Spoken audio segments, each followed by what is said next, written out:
L'info sur AL24 News, bienvenue.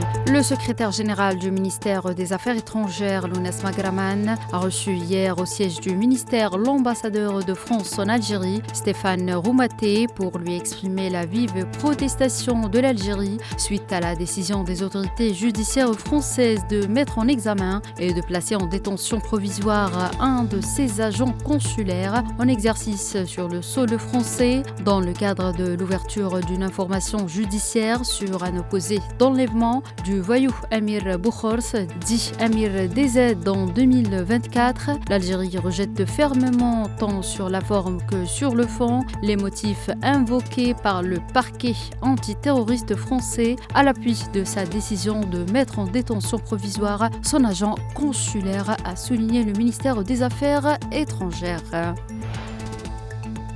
Le mouvement de résistance palestinien Hamas a déclaré hier être favorable à toute proposition de paix à Gaza, garantissant un cessez-le-feu permanent et un retrait complet des forces d'occupation sionistes de la bande de Gaza. Dans un communiqué, le Hamas a souligné qu'une telle proposition devait également garantir la fin des souffrances du peuple palestinien et inclure un accord d'échange de prisonniers sérieux.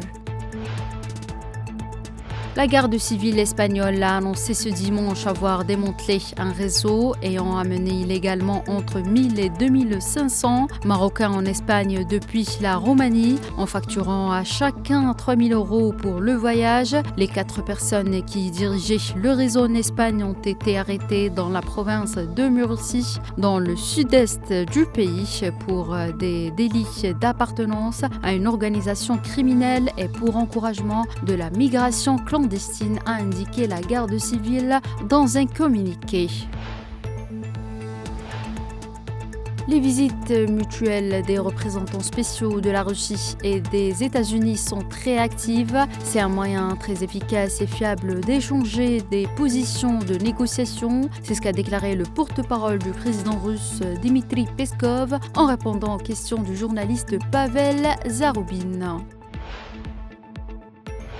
Le gouvernement chinois a souligné ce dimanche que la décision américaine de vendredi d'exempter les smartphones, ordinateurs et autres produits électroniques de surtaxe douanière était un petit pas pour corriger ces mauvaises pratiques en matière de droits de douane réciproques décidés unilatéralement, et a appelé les États-Unis à annuler complètement les droits de douane réciproques après cette décision.